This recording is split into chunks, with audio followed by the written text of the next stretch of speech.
saw a few people come on live, but our data went down, or it was poor internet. So I hope it's just come back online and everything's working okay.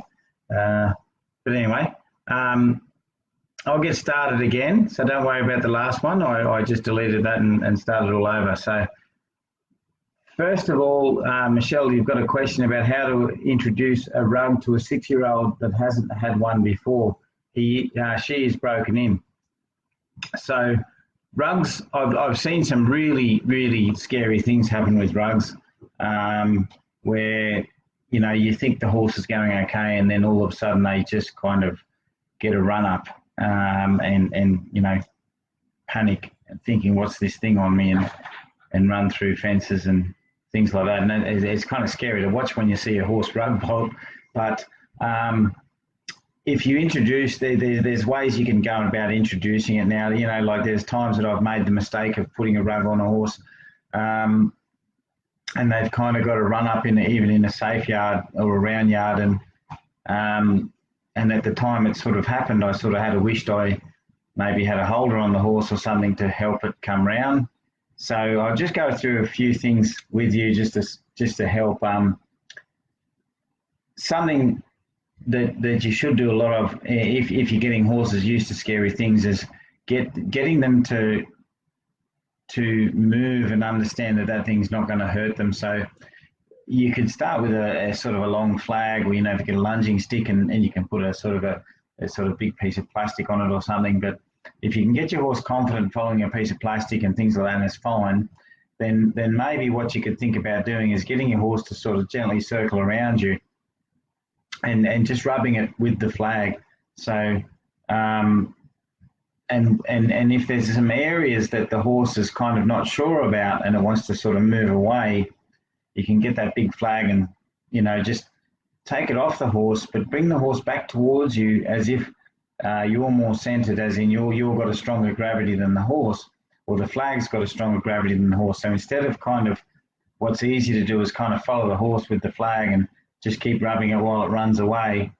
I would kind of step back and draw the horse back and bring it back so it touches the flag again. So if it got a bit bothered, it can escape a little bit from the flag, but then you bring it back to the flag until you can rub it all over with the flag. Not necessarily standing. Well, yeah, you want to be able to do it standing still, but you want to be able to do it when the horse is moving. So the horse has got to move around freely and be able to rub it all over, all the spots that you think a rug would go and flap and things like that. So that's one way you can sort of get it in there, and it's not attached to the horse, so the horse can escape a little and just get used to it. It's not going to hurt it. And then the next thing I'd probably do is I get a big rug in my hand, like just a, you know, a rug that's easy to sort of throw around a bit. I'd always start with a light rug instead of a really heavy rug that's difficult to deal with. So I'd just start with a light cotton rug, get the rug in my hand, just treat it as if, you know, it's just part of me, and just get the horse to follow me, sniff on the flag, and then I'd get the horse to walk. And when it's interested, I'd just let it touch the rug, and then whilst it's walking, I'd start to let it walk past the rug so I could hold the rug out and the horse could walk past. So I take it with one hand, lead the horse through, and the rug's just here. And I just gently walk that horse past the rug, and I can rub it all over until I get to a stage that I can walk the horse around me and rub it all over with the rug as if it's just, you know, you're just washing it with a sponge while it's walking. So I'm a big believer on getting a horse to move while it's learning stuff. Obviously, there's you know, some horses you've got to let them first touch something when they're standing still, and then you get them to move. But I spend a lot of time getting my horses to move and understand things. So I'd be moving the horse and then rubbing it with the rug all over. The next thing I'd probably think about, the other thing that really bothers horses are the leg straps. So if you really wanted to be careful with it, I'd introduce a leg strap through a long, safe, soft rope. So the horse has got to be handled well enough that you can handle it everywhere with your hands. So you can go all the way down its back legs, over its hocks, up under the, you know, up around the stifle, up into the flank, you know, down over the hip. All that's got to be well handled.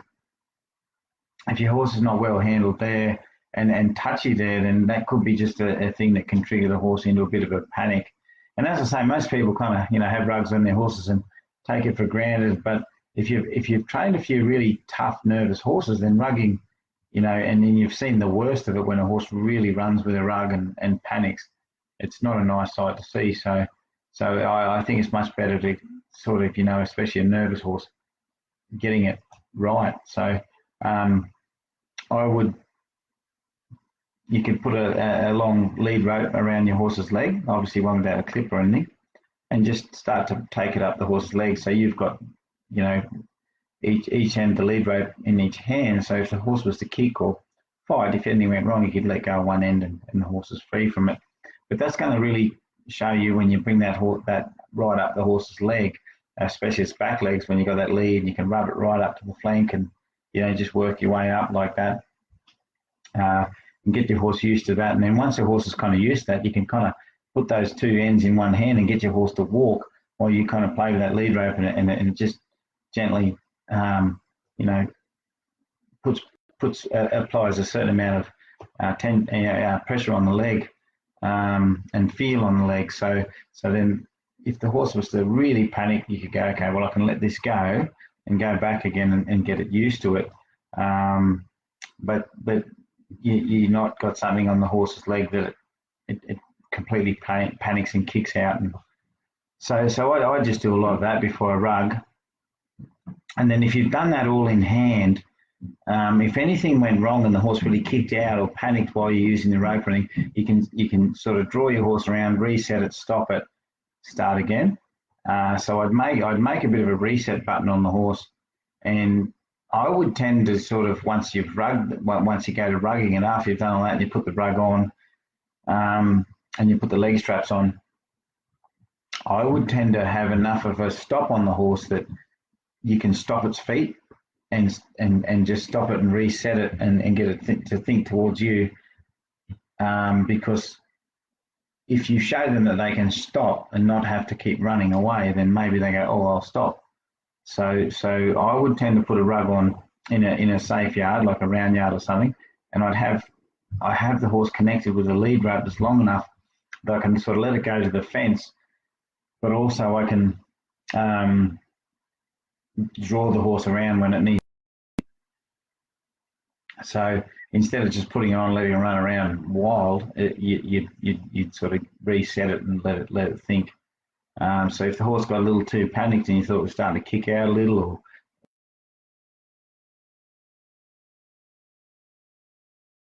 if I can step. Sorry about the connection, everybody. We've just got a bad wireless tonight, so I'll just see if it just reboots again before I ask the next question. And I'll just check my phone to make sure. My phone seems to be okay.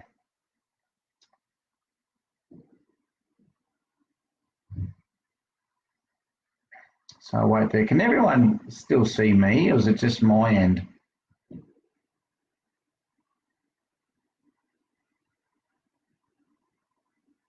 Can someone give me a few thumbs up just to make sure it's still working?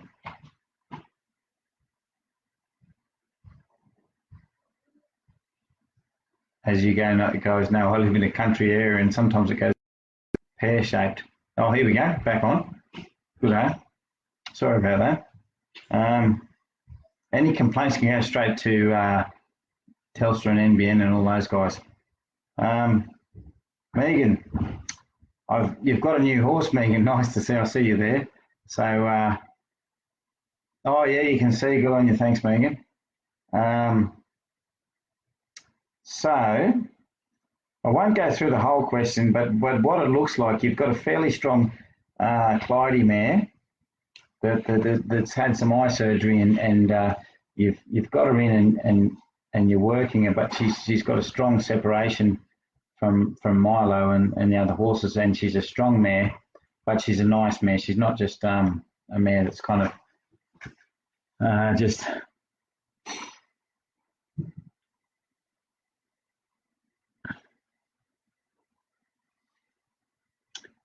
Yeah, she just gets a little anxious, but she's not a sort of a, yeah, okay. So So what I see here, Megan, you've tried the flag to reset her, and you're not so confident with such a big horse that because the flag worries her so much that, and that's what'll happen. And there's an art in it when you've got a horse that you can't sort of reset. So when you use the flag, if you do use it, I'll just for you and anyone else, when it comes to sort of using a flag on a horse that's kind of big. The whole idea is the flag will scare them. So if you do go to using the flag, and have a yard, so you know, if the horse got away, it could be a bit of a problem. So you do have to be careful.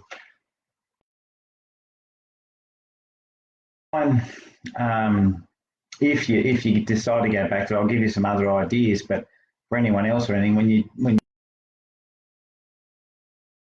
especially for nervous horses, that they'll get a real bother up with the flag. It's got to be done and dusted, as in lightning. It's got to be bang gone. And so you can have a flag like close to your leg, or just hidden. And when she gets a little lost there, you can just quickly pop it as quick as you can, and the flag disappears just like lightning. So, and then she'll kind of run a little bit, and if you can sort of set on that rope and re-steer her back. But if you're kind of noisy with the flag and using it too much and stuff like that, she just may get frightened and keep pulling away, and you'll have. I don't know how you did use the flag, but basically when the thoughts leave, if you could just pop it like lightning and see what happens. I know the internet's just gone again, so I'll just hopefully back up again. If it doesn't and you guys have lost it, can you just let me know? So yeah, if it, and that, you know, all good. But if you think it's too much for you and her to use the flag, but you do have to do something to distract her, without going a really long road. But sometimes just distracting her and resetting her will help. So the other thing you can do is just be. So if she starts to, before it gets too much of a heavy thought, if she starts to kind of get a little lost there, you just so start kind of half near Milo, so she's not got a big bother up. So for instance, you might leave Milo in the yard, and you might be out 5 meters away from that yard, and then as soon as you see her thoughts start to kind of leave, and before it gets. So you kind of do it in increments, as if you're riding a horse away from the yards out on a trail ride, and they suffer. You can sort of walk away from Milo, but as soon as she starts to get a little bother and starts her thoughts start to distract, then you'll stop right there, see them go, and you'll kind of just step away from her, pick up a feel, draw the thoughts to you. And when they go again, step away, draw the thoughts to you. And keep doing that and until she kind of realizes that you're catching those thoughts and you're aware of where she's thinking, and you can if you can do that, then she'll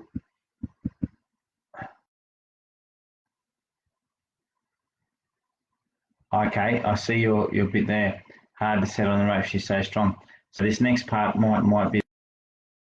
So yeah, so you've got her still close, but you kind of taken away to where she just starts to get change up, and just do a good job of resetting her by just stepping away. And you can be the tree when she's looking at you, just grow into the ground, just so to be there for what happens. If she goes away again, step away from her thoughts, so kind of in the opposite direction of her thoughts. So if she goes that way, you go that way. That feel, reset her, even if you have to firm up a little and get her to reset, and then okay, here I am, and see what happens. And then when she can sort of settle, wait till she kind of comes down a little and relaxes, but she's got to kind of breathe on you. So like she comes up and reaches out and says, well, is this option okay? So it's you know, distracting a horse is just one thing, but offering them an alternative is the most important. So, you know, we can be good at popping a flag, we can be good at distracting our horse, distracting them in any way, but it's offering the alternative that they need, which is a better feeling. And, you know, that might come with a release of tension for her. So you might have to just from that reset close to Milo until she centers and feels okay. And then you'll find you'll take it further. And I've worked on that principle on various horses that suffer from a separation anxiety or a connection disability, and whether it be with a flag or something like that, but I've taken them away in increments.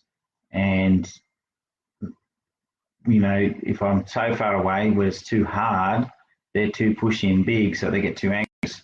But you kind of just show them the reset, a good feeling, and then soon you'll be sort of 50 metres away, 100 metres away, and soon you'll be able to take it further because she'll actually reconnect with you a little more. So I'd probably suggest trying that without going into long detail of all these other things, you know, but I think that might be another way to go about it. It's just like taking a horse out on a ride when it's a little disconnected. So anyway, yeah, I hope that helps you out, Megan.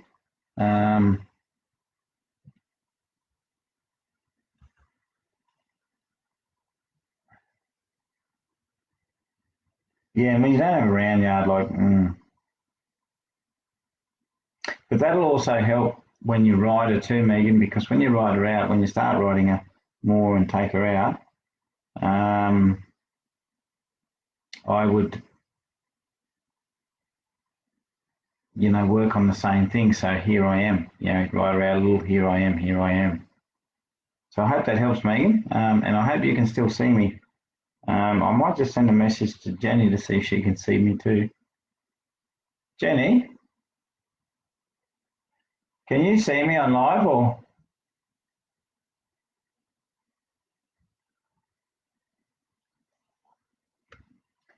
It just says it's not connecting, but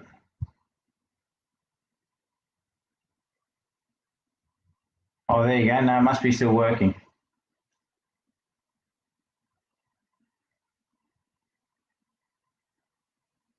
Okay, I think next question, Claire. Woody, the buckskin. I've worked with the Claire in Western Australia at Sunning Hill. At trot on a circle, he drops his shoulder in, cuts the corner. I feel like this is connected to his thoughts, drawing him back to the gate where his buddy is, as it is often most commonly, which is always what happens. I have been working on this draw to the gate as I mix up circles work and letting him go in that direction, then put a bend on him and ask him to relax in a new direction, and is improving every ride. But I just wonder if there's something else I could try. So Claire, on that subject, like you know, I say to everybody, before you've got to get out and do what you want to do on the horse, like the circles, the figure of eights, or anything like that, I do say, ride out there and donate a certain part of the ride to yourself, to your horse, I mean.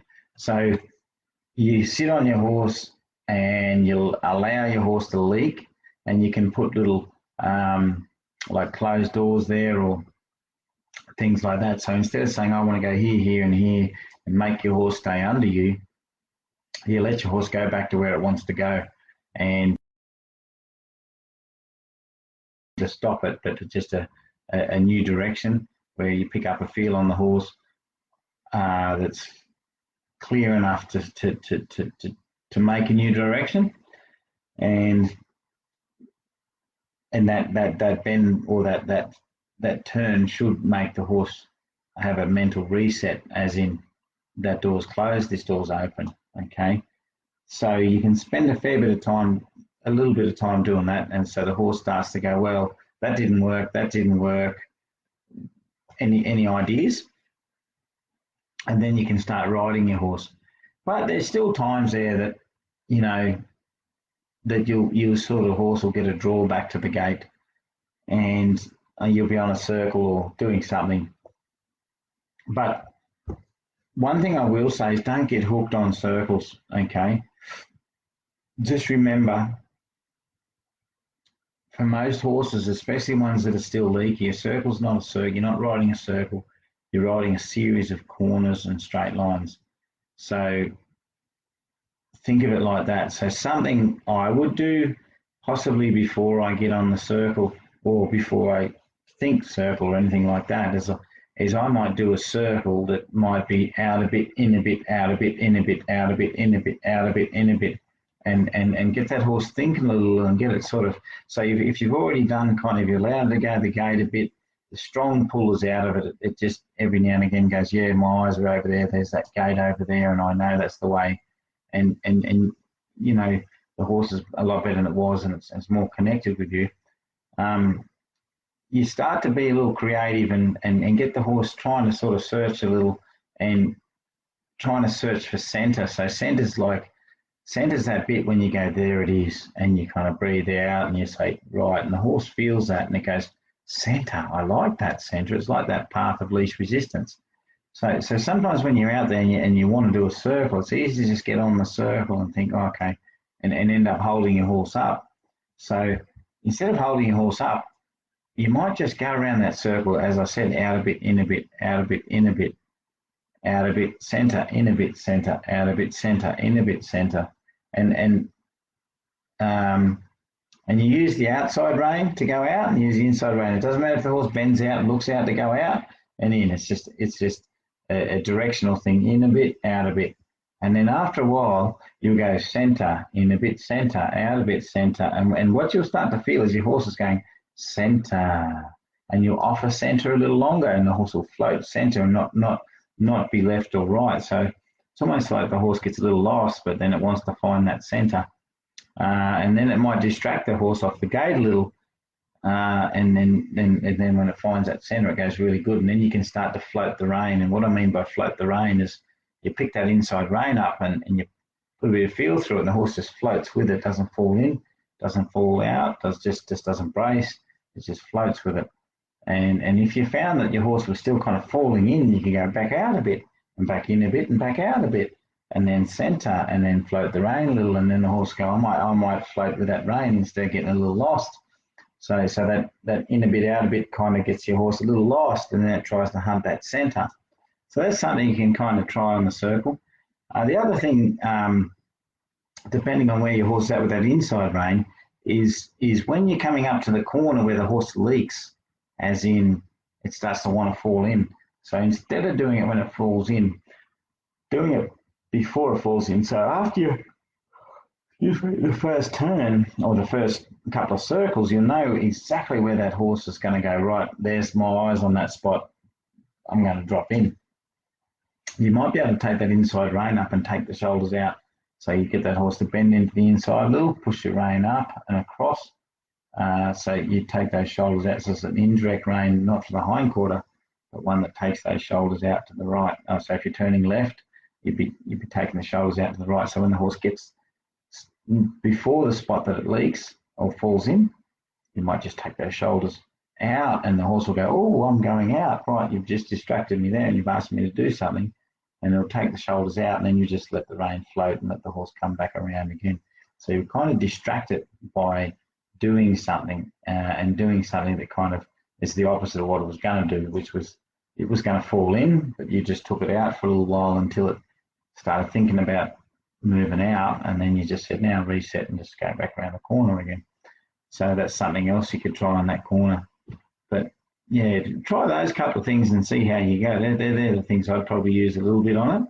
But if your horse is not up to scratch in the sense of taking that inside rein out, going out with the inside rein, you probably find you're going to have to push it out with your leg. And if your horse is a bit bothered, that could cause more energy and things like that. So But yeah, I hope that works for you. Claire, I really do. I think those things might give you a bit of help. Thanks for the question, Claire. It's a good one, and something that everyone always struggles with is, though you think you got your horse centered, there's times there where they'll drift out, and it's not as simple as just taking it to the gate, doing a, getting it to connect and make, or trying these things, and then the horse is just going to stay with you forever. There's always times that they're going to leak out. Karen, you've got a nippy old mini colt. Cool. Minis. Is a 14-month-old mini colt. Sorry, I thought you said 14. 14-month-old mini colt. Well, how do I stop a 14-month-old mini colt from being bitey but without terrifying? I take a lunge whip with me at feed time now, just as an extension of my arm, so that I can tap on him on the bottom to move him out of the way, or swish it if need to be, as he can try to bite to get at food. He does not get treats. He just likes. He will be gelded as soon as he's able to. Would the foal handling videos be appropriate to work through? On this particular one, I wouldn't say the foal handling videos, because the foal that I use is not too pushy. There's a video connecting with a disconnected mare. It's the one with a little coloured horse that I'm in the round yard with.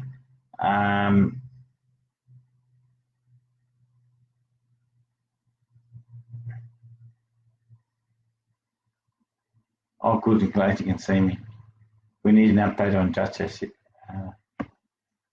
So it's one where I kind of pop the flag to get the horse focused towards me, but then I could also use it to make my spot a little more important. So if you're going to take a lunge whipping out, I'd probably take a flag, just a plastic. I just get a bit of a heavier type of plastic, and you can make a little triangle, and you can cut a few pieces in the triangle to make it have a bit of flap to it. Put that on the end of a dressage stick or something like that. And when the mini colt comes out, you own the food, okay? It's your food. You got to treat that food as if you're the horse that's going to eat it. It's not his until you step away from it and allow him to have it. Or, so in body language terms, there are some horses, when there's two horses eating, there's hay being put out and there's two horses that want to eat, and you only have one biscuit of hay.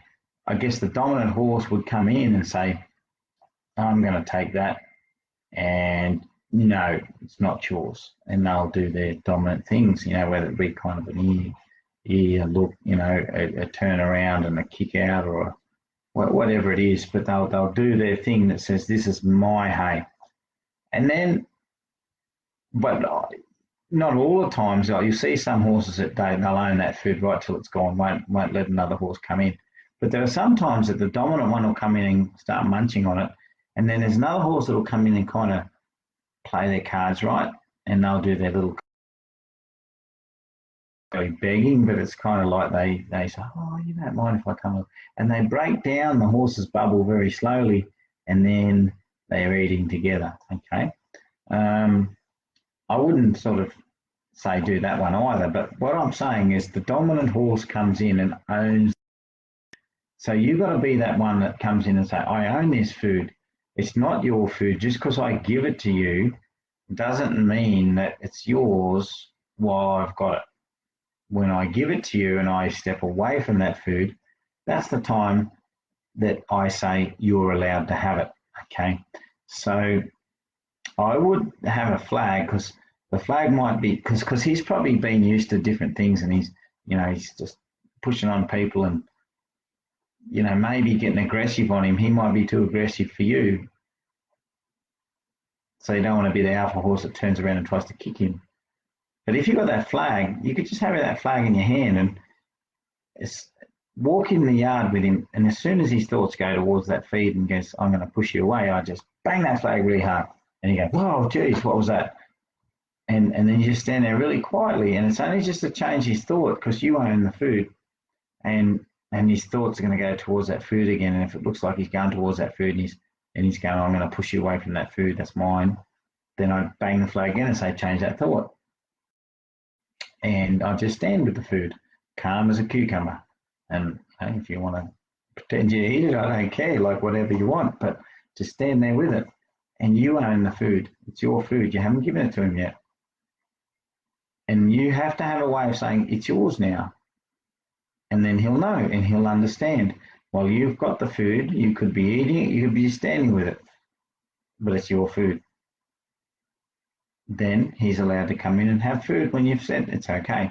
So you might say, when I step away from that food, you can have it, and you give him like a signal, like it, you're stepping away could be a signal.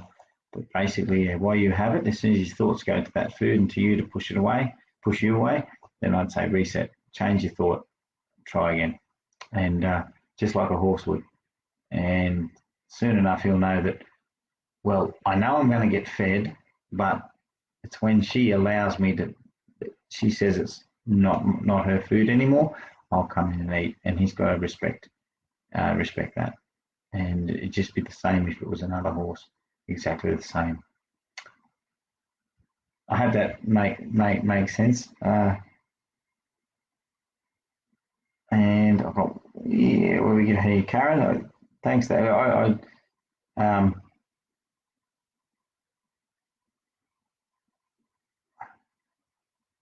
Amanda. Now, Amanda, I can answer your phone. Re-going forward off the leg, and we know that Rusey loves the leg. When do you decide between these two options? Waiting for the horse's thoughts to go forward so you get a positive response with legs, or demanding a forward response when stuck in the mud, so to speak? Oh, geez, you just have to ask a hard question, don't you? So I would, in most cases, Amanda, I would like the horse to go forward with its thoughts first. So in the early stages, as you're probably aware, I'll say, add a bit of impulsion, and then the horse kind of tries something, and sometimes it's just a thought where it reaches a little and you can feel it, and then you release. But sometimes the mere legs alone, as you know, with Rusey, they kind of make them suck back and go, no, I'm not going to go forward. And asking this question for Rusey or all horses, but I'll answer as an all horse question. It is important to acknowledge when the thoughts,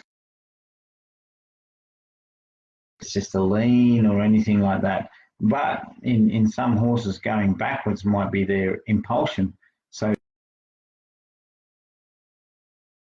and the horse started going backwards, I wouldn't keep kicking while the horse went backwards. And though the horse didn't go forwards, it still moved its feet, so I'd reward it for that. But with your horse, Amanda, between forwards and backwards, and she's at a stage that she knows that when we ask for forwards, to go forwards. And when she stops, positive is interesting.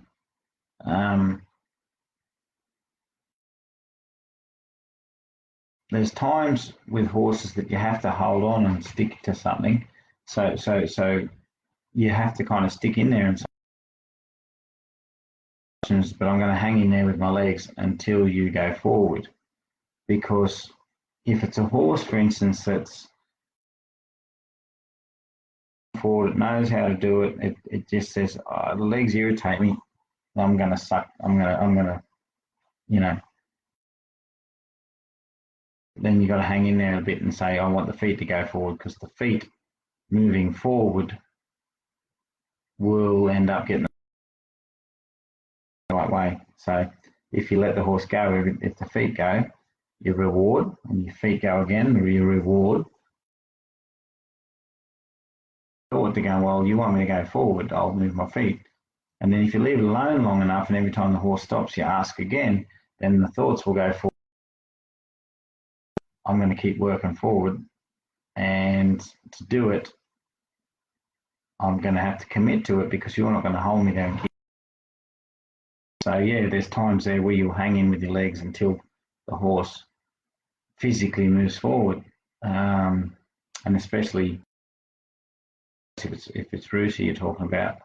But if it's just the case of any horse in the learning stages, I would like the horses to think for, even if they, you know, they might